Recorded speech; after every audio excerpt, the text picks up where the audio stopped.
Welcome to Shadow Tales Archive.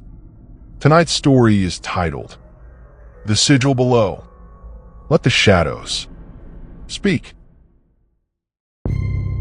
Part 1. The Email from Venice. I don't believe in curses. Let me get that out of the way. I'm a rational guy, was raised on Carl Sagan and physics textbooks. I don't read horoscopes. I don't jump at shadows. And I certainly don't spend my evenings reading creepypastas. But then I got the email. It came from an old friend I hadn't heard from in years, Dr. Lena Hallberg, a specialist in Roman antiquities. We used to work together at the university in Boston, back before she moved to Europe chasing dark artifacts, as she called them. Unusual relics whose historical significance was often paired with superstition and local legends. Her inbox had gone silent about 3 years ago, after she moved to Venice for a sabbatical. The subject line read, "You still study the mind, right?" I opened it out of curiosity more than concern. What I read stopped me cold. From Lena Hallberg to Dr. Micah Strand. Date, October 9th, 2023. Subject, "You still study the mind, right?" Micah, if you're reading this, it means I've either gone completely mad or I've been silenced. Either way, I trust you'll know what to do with what I'm about to send. You remember that silver pendant I told you about? The one I found in the sealed crypt beneath the salt vaults near Salzburg? I never told you everything. I was being watched. Probably still am. But after last night, I don't care anymore. They called it the Signum Diaboli, the Devil's Sigil. But that's not even close to what it really is. It's older than Latin, older than Rome, maybe older than language. It doesn't belong in a museum. It doesn't belong anywhere. I can't stop seeing it. Not just the symbol, the things it shows me, the voices, the places that can't exist. I try to document it. I try to destroy it. Nothing worked. I've attached the notes I took, and a video clip I recorded before my hands stopped working properly. If I disappear, please don't try to find me. But whatever you do, don't look directly at the sigil. Lena, I reread the email 3 times. At first, I was sure it was a prank. Lena was brilliant, but she had a flair for the dramatic. I expected to open the attachment and find a weird Renaissance painting or a Latin inscription with a spooky backstory. But what I saw instead was a sketch, a rough charcoal rubbing, maybe copied from stone or metal. The symbol was circular but broken, like a wheel cracked into fifths. Inside it was a twisted spiral, almost like intestines looped into infinity. It made me nauseous just looking at it. I closed the file quickly.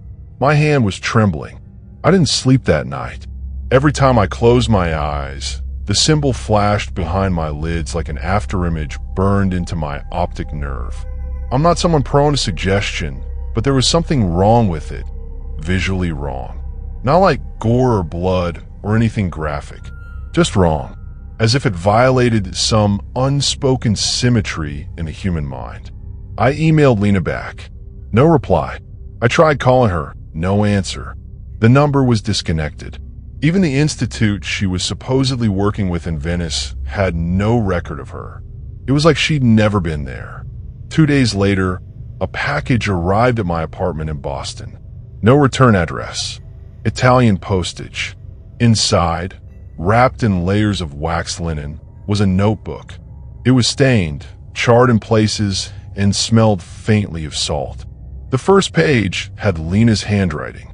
To Micah, if you're reading this, I've either failed or I've finally escaped. The sigil below is real. Don't trust anyone who says otherwise. I didn't know whether to laugh or panic. But one thing was clear, Lena was gone, and this was all I had left.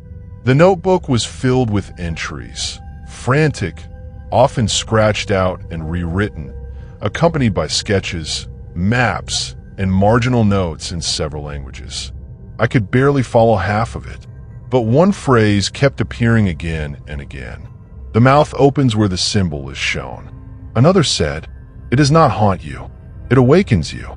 and one scrawled on the bottom of a torn page read, "First came the whisper, then the storm." What disturbed me the most weren't the writings. It was the sense that Lena wasn't the one writing them toward the end. Her handwriting became erratic, spidery. Words bled into one another. Entire passages were repeated with slight variations, like a broken mind trying to grasp the same idea over and over again. Then I saw something that froze my blood. Tucked between two pages was a photograph.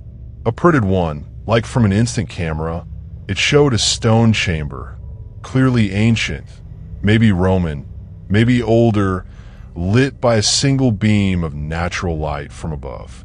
And in the center, a silver pendant, exactly like the one she'd sketched in her email. Next to it was a shape on the floor.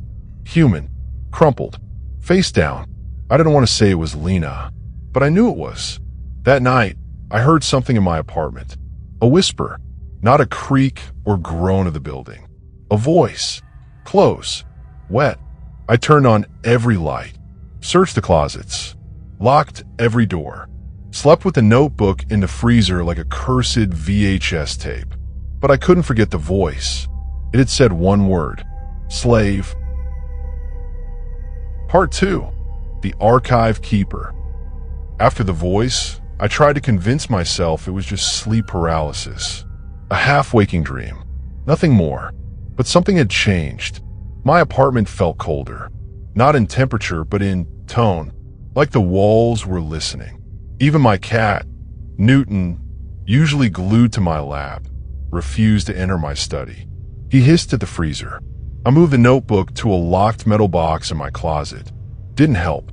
The whisper came again the next night. Closer this time, breathing against my left ear.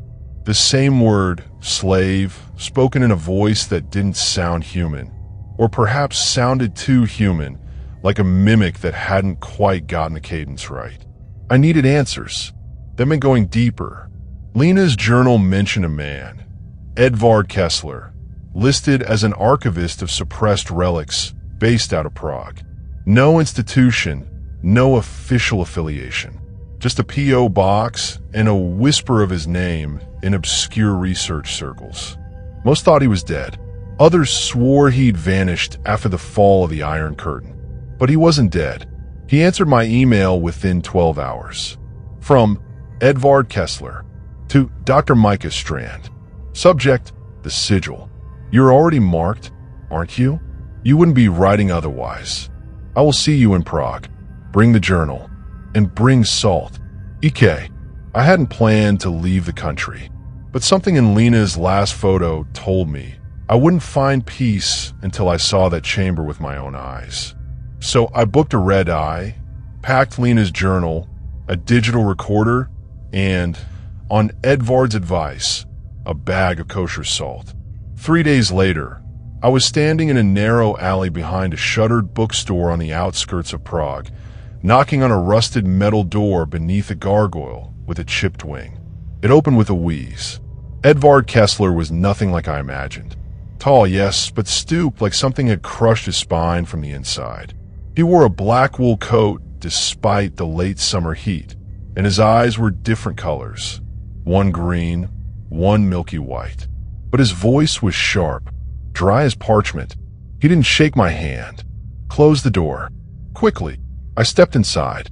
The place smelled like old smoke and ink. He bolted 3 locks behind me, then gestured toward a spiral staircase leading down. "We speak in the deep," he muttered. The basement was more of a catacomb. Shelves upon shelves of old books, relics, jars filled with ash and stranger things. A crucifix nailed upside down to the ceiling. A glass case holding a withered hand labeled Vatican D Class, untouched since 1904. Edvard motioned to a worn velvet chair across from his desk. I sat, the notebook heavy in my backpack. He lit a small oil lamp. Not electric. No digital interference, he explained. It feeds on signal. I didn't ask what it was. I already knew.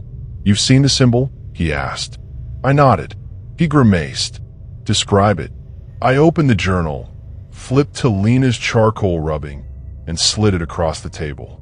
His expression didn't change, but he leaned back slowly. "I hoped it wouldn't resurface again," he whispered. "I buried 3 bodies last time it showed up. That was 1981. The German boy who carved it into his chest lived the longest. 7 days. He looked up. "You've seen it where exactly?" I told him everything about Lena's email, the pendant, the photo of the chamber. About the whispers. When I got to the voice calling me slave, his knuckles turned white on the desk. "That word always comes first," he said. "It doesn't call to you. It reminds you. That's the trap." I didn't understand. Edvard reached beneath his desk, pulled out a folder marked in red wax with 3 intersecting circles. He slid out a document, a faded image, a satellite photo. It showed a section of southern Italy, just east of Naples. Marked in red was a cave mouth. "Roman soldiers found it first," he said. "The cave. Same spiral inside. Same pendant. Legionaries went in. One came out. Same story, different millennium." I swallowed. "Is it sentient?" Edvard chuckled bitterly. "It's worse. It doesn't need to be. It's a pattern. A thought that learned how to reproduce. A parasite of geometry." He leaned closer. "If you see the sigil, it learns you. Learns through you. It's not a curse. It's a reprogramming." I asked what happened to Lena. He didn't answer. Instead, he reached into a drawer and pulled out something I never expected. The pendant. Or one like it. Wrapped in red cloth. Sealed in a block of resin. Even through the plastic, I felt my stomach twist. "You shouldn't have brought her journal," Edvard said, voice low. "It's enough." He opened Lena's notebook and stared at a single page for a long time. "Damn it," he whispered. She found the mouth again. In Venice. Same coordinates. Same markings. But deeper this time. He looked at me with real pity. She opened the sigil, and it saw her back. I asked him what I could do. He shook his head. "You already heard it. That means it's listening." He tossed a small pouch across the table. "Coarse salt. Circle your bed. No phones. No mirrors. And whatever you do, don't dream of the spiral.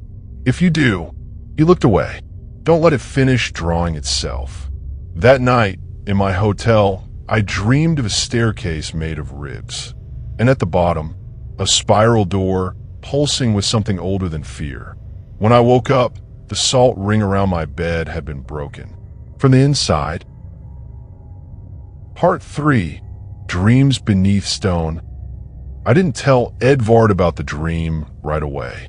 I didn't tell him a door in my mind had opened just a crack, or that the figure I saw waiting behind it looked like Lena, or something wearing Lena's skin. Instead, I left Prague on the next train south. Destination, Naples. There was an address in Lena's notebook. Handwritten, smudged but legible. Coordinates too, south of the city, in the hills near a collapsed monastery, marked only by ruins and an overgrown trailhead. No roads, no cell signal, no official records.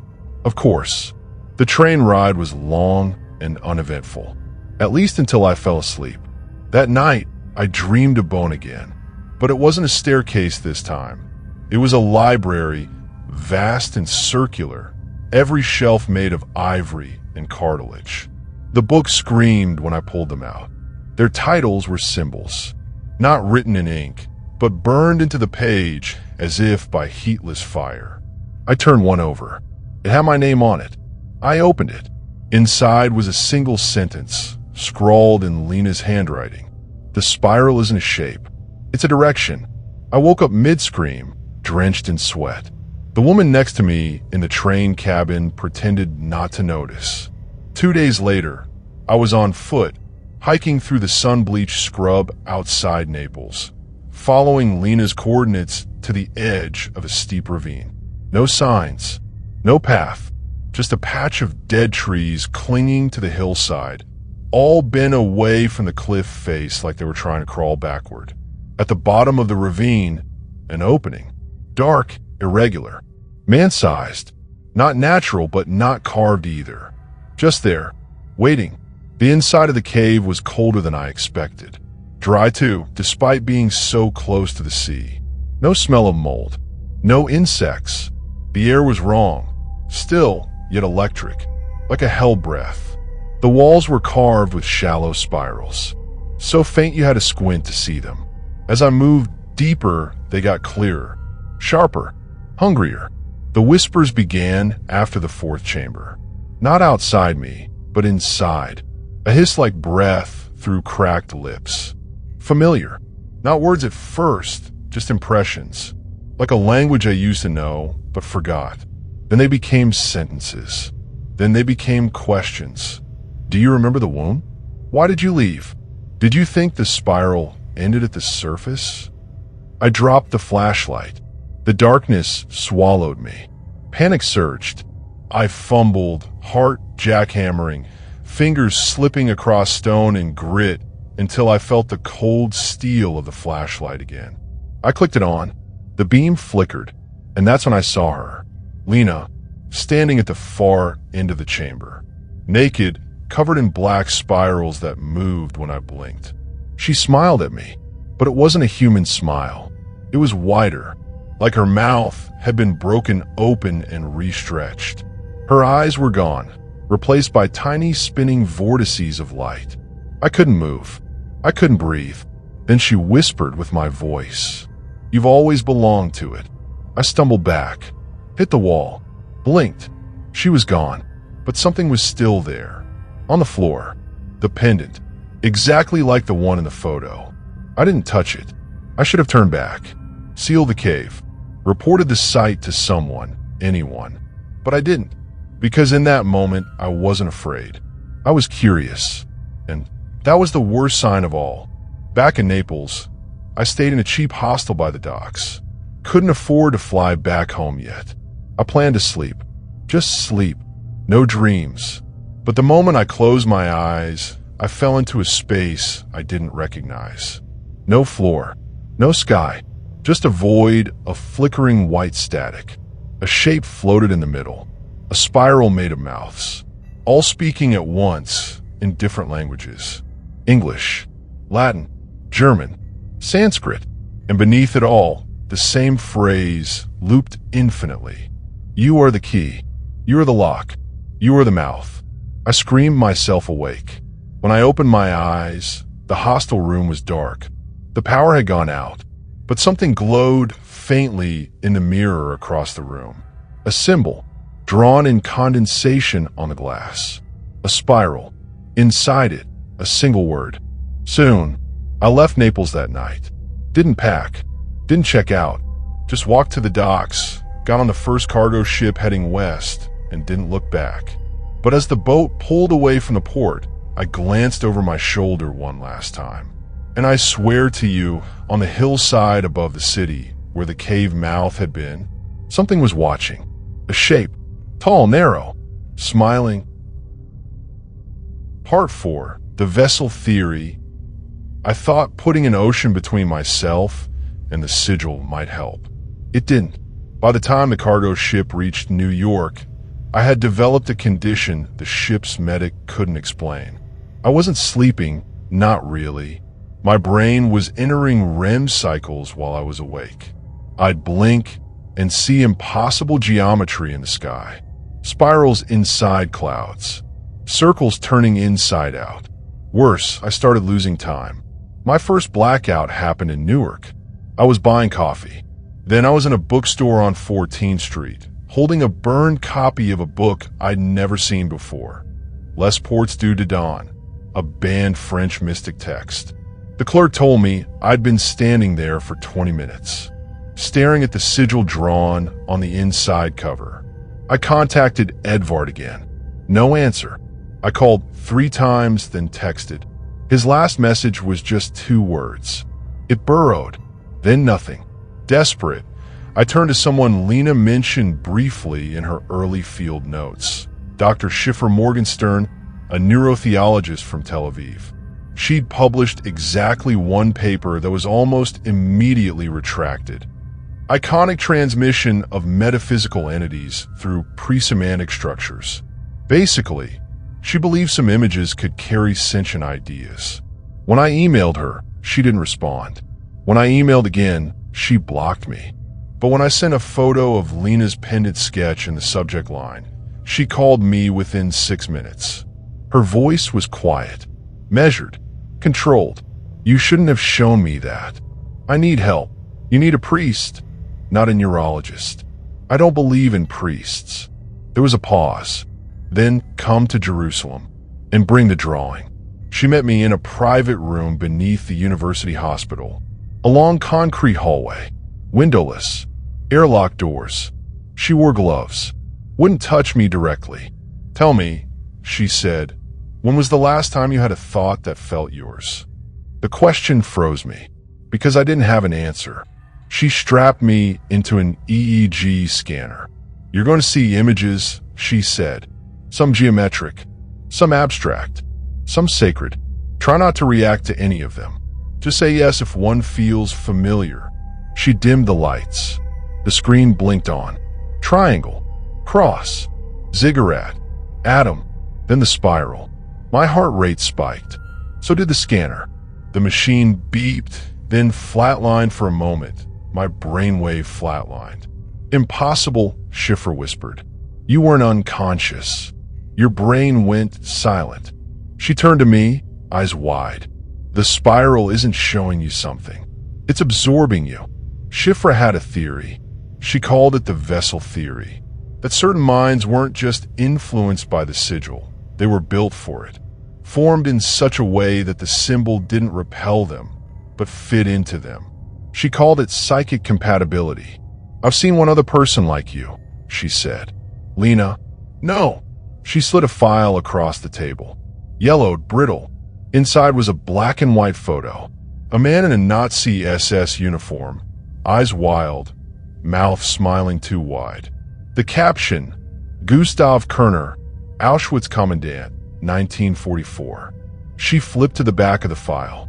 A copied page from a 1947 U.S. military psychiatric evaluation. Handwritten, but typed later for clarity. Patient claims the pendant came to him in a dream. States it spoke in 3 voices. States he was blessed with its pattern and compelled to etch it into others. Carved the spiral into walls. Prisoners, even himself. Said the spiral would open a gate and make him clean. Executed himself via throat laceration. No weapon found in cell. No bleeding. Just a spiral drawn in ash." Schiffer looked at me. "This symbol has jumped centuries, countries, languages. It keeps reappearing in the minds of people whose brains can host it." "Host it? It's not a parasite," she said. "It's a broadcast, but not through sound, through form, through thought geometry." She pulled out a sheet with a crude drawing, a triangle, a square, a spiral. "This is the structure of cognition. All brains map input into internal shapes. The spiral bypasses logic. It plugs directly into the limbic system. Fear, memory, the self." She looked at me very carefully. "You're changing, Micah. Your body knows. But your mind may not be yours much longer." That night, I checked into a hotel near the old city. I turned off all the lights, put the journal in the safe, drew a salt circle on the floor with the last of the kosher salt I had left from Edvard. I tried to sleep. Didn't work. The whispers came again, but this time they were my voice. "Don't fight the shape. You are the door. She opened it for you. The womb waits beneath. You are the spiral. You are the spiral. You're the spiral."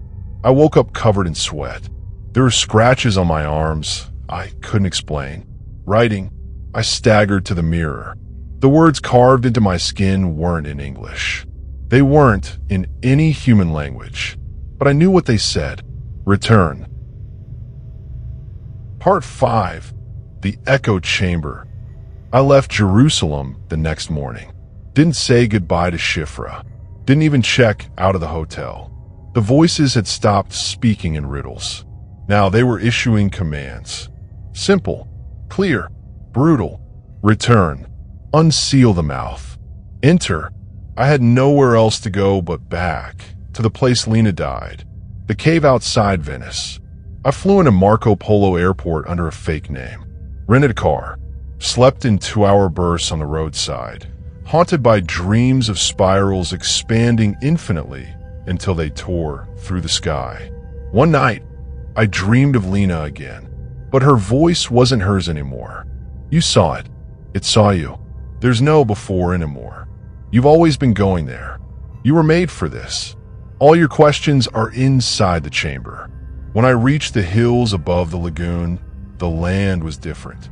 More wrong. The trees had grown in spiral patterns. Vines coiled unnaturally. The soil was cracked in concentric rings.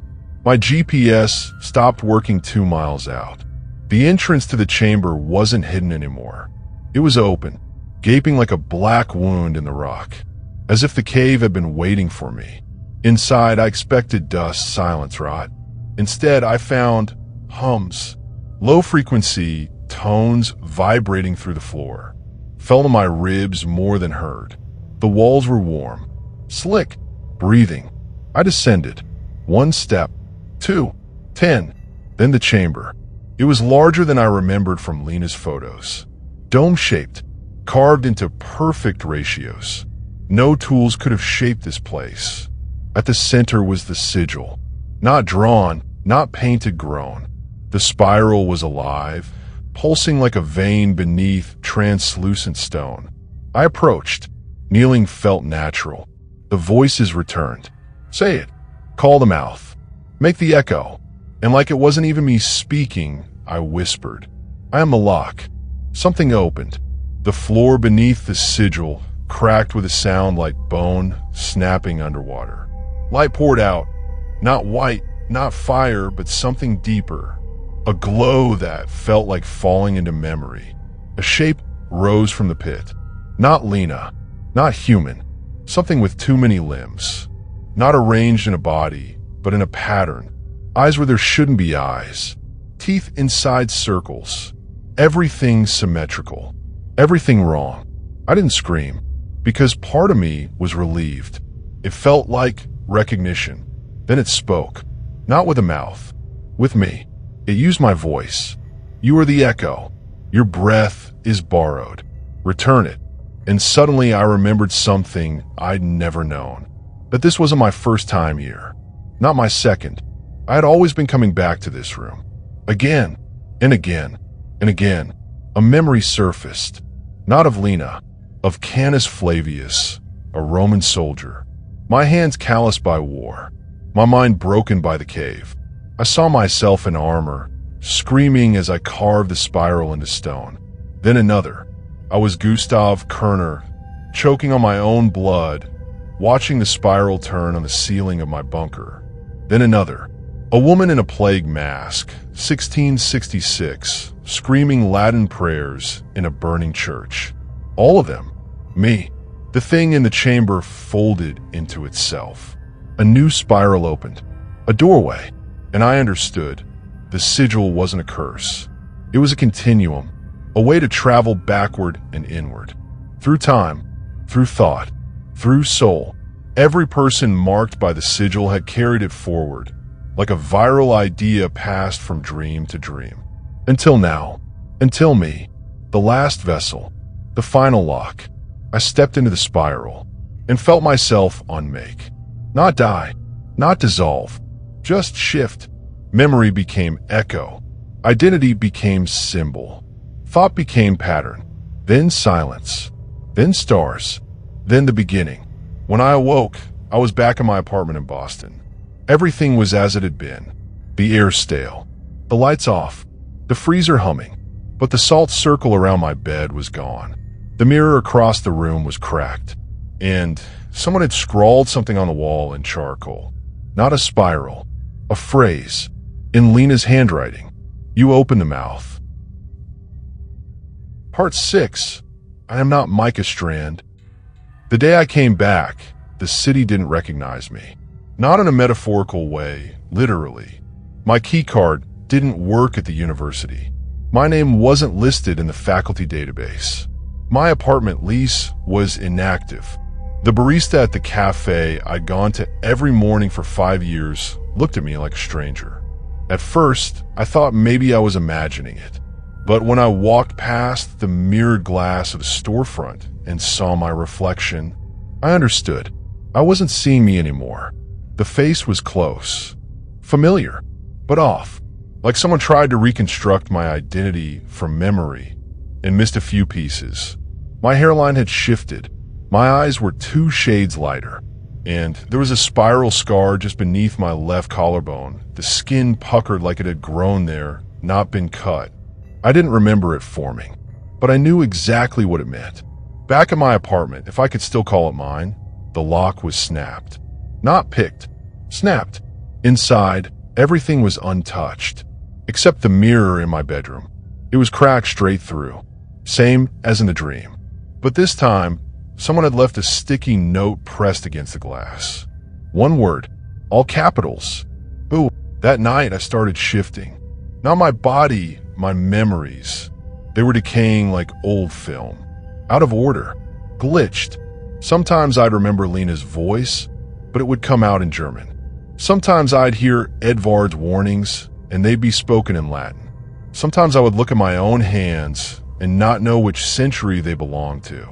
Worse, I could remember things I never lived. A forest burning in Gaul. A temple beneath Carthage.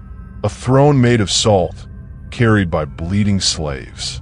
I kept trying to write it all down, but every time I did, the letters rearranged themselves. Not randomly, they rearranged into the sigil. No matter what pen I used, what paper, every sentence looped back to the spiral. It wasn't just in my mind anymore. It was writing through me. Then came the visitors.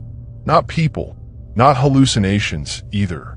Shadows that moved independently of light. Voices that came from inside closed rooms.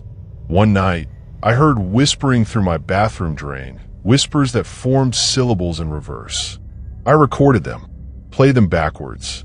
They said, "You open the mouth, the world will speak." The first public case happened in Sao Paulo.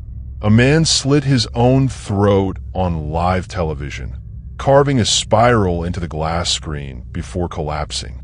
2 days later, a schoolteacher in Marseille locked her students in a room, saying they needed to unlearn linear thought. She drew spirals on the blackboard until her hands bled. A week later, a cargo ship went missing in the Baltic Sea. Last known transmission, we saw the door. We went through. I was watching it unfold, helpless, and yet part of me felt proud, like I was watching seedlings grow.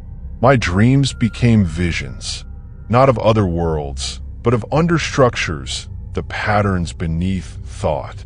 The architecture of the spiral. I began to understand. The sigil wasn't an object. It wasn't even a symbol. It was language in its rawest form. Not designed for the mouth.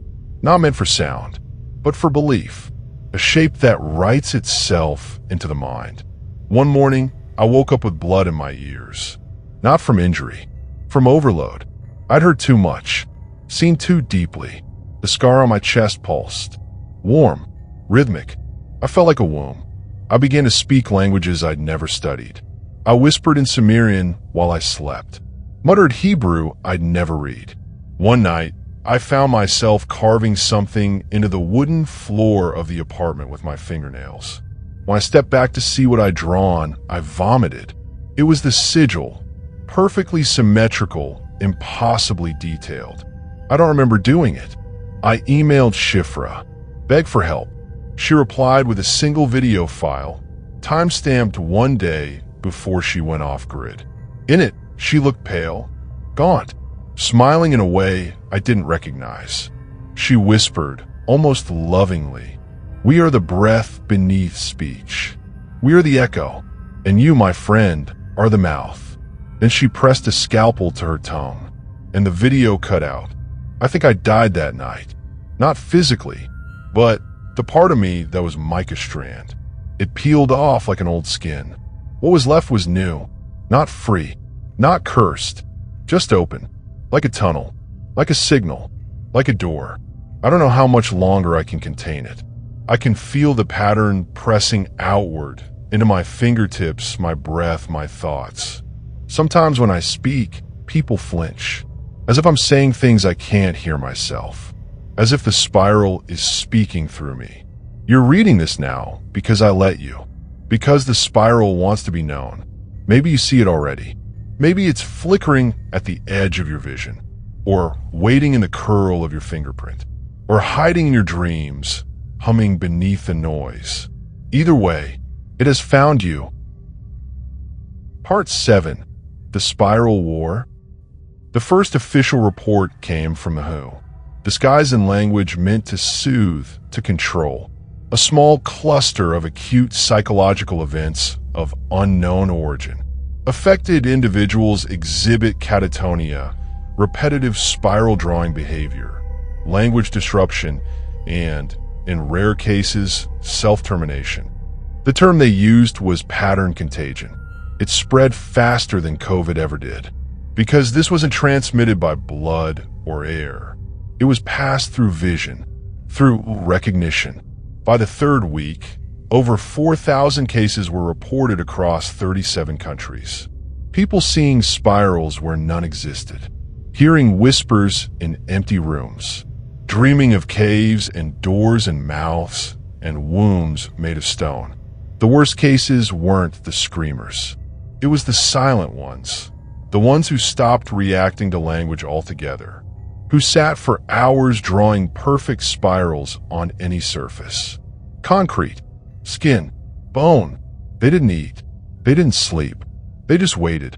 I watched it all unfold from my apartment, my sanctum. The spiral on my chest had ballooned into a full-body fractal. Sometimes I caught it in the mirror, glowing faintly under my skin like bioluminescence. A tattoo beneath the flesh. I wasn't afraid anymore. I wasn't anything anymore. Just a conduit. But then came a knock on my door. A sound I hadn't heard in weeks. 3 knocks. Even rhythm. I waited. Silent. Then a voice. You open the mouth. We intend to close it. I opened the door. She looked normal. Unimpressively normal. Brown boots. Canvas jacket. Short hair. Half gray. Weathered face. Sharp eyes. She held up a badge, though I didn't recognize the agency. It read, SCU 73, Cognition Virology Division.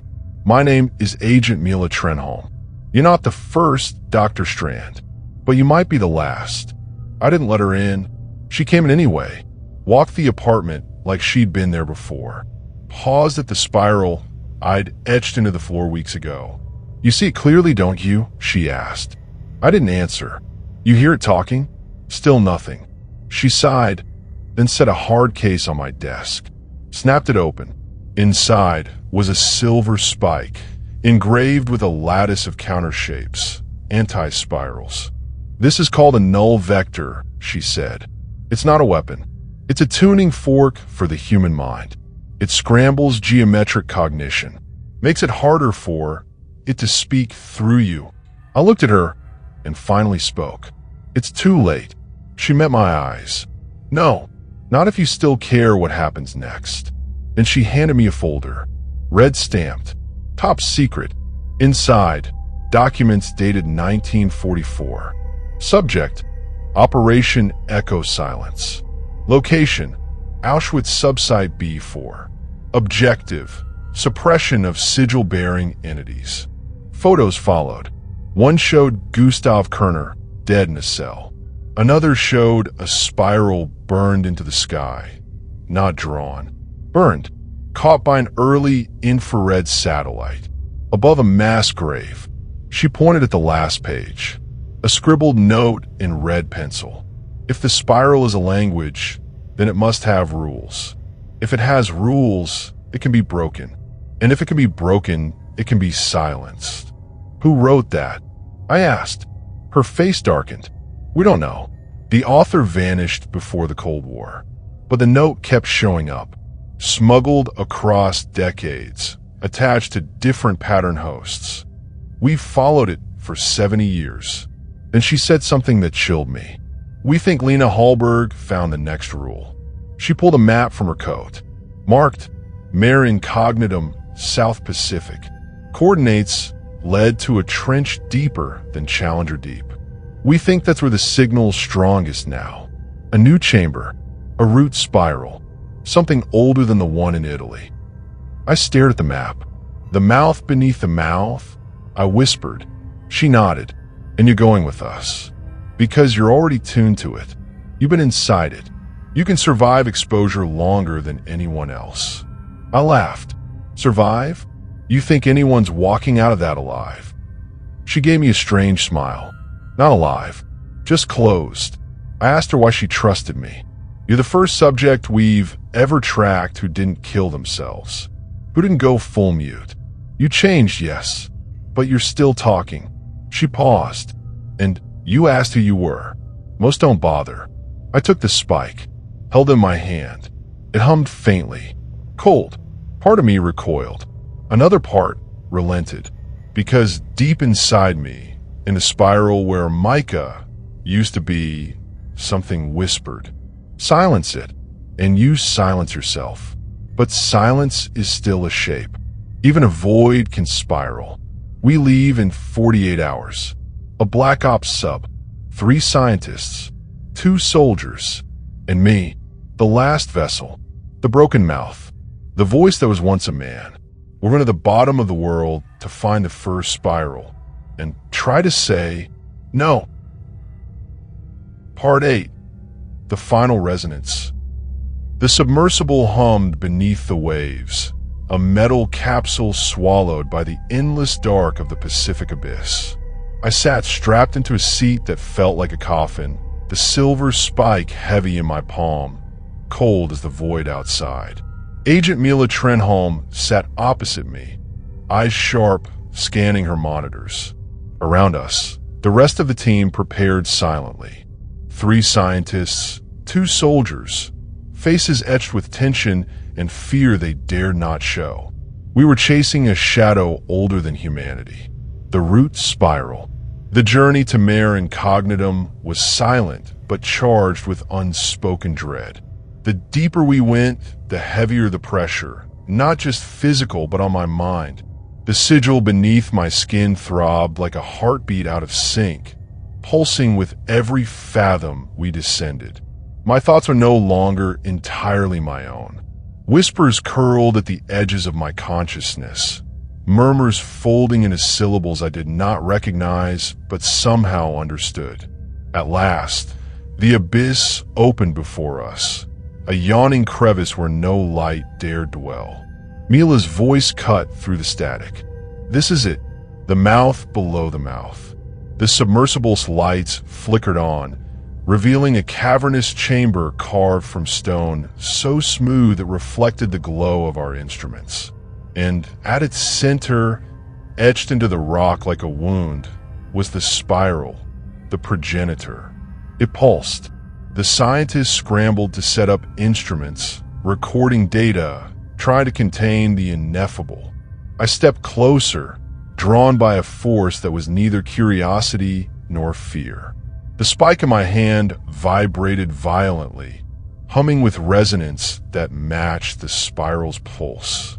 I felt the spiral reach for me, tendrils of thought weaving through my mind, unraveling memories, stitching them anew. Then the chamber shifted. Walls rippled like liquid, folding time and space. Voices echoed from nowhere and everywhere. Return to the beginning. Complete the cycle. Become the spiral. My vision blurred. I was no longer in the submersible. I was Canis Flavius, marching the Alps, hearing the whispers in the cave. I was Gustav Kerner, carving spirals into walls as the world burned. I was Lena, trapped beneath Venice, screaming in silence. The spike pulsed once, twice, then shattered in my grasp. Light exploded. The chamber dissolved. I was falling through echoes, through patterns, through memories. Then stillness. I awoke in the submersible, gasping. The monitors were dark. The crew was gone, except Mila. She smiled, eyes gleaming. We made it back. But you... She touched my chest where the spiral scar glowed faintly. You're not just a vessel anymore. You're the resonance.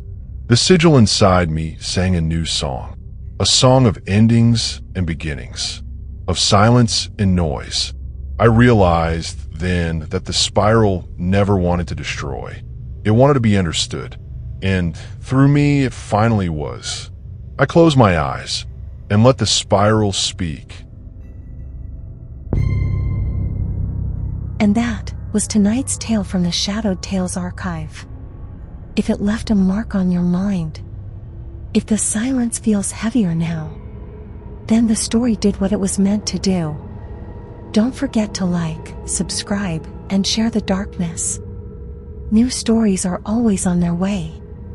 Until then, keep the lights low and the doors locked.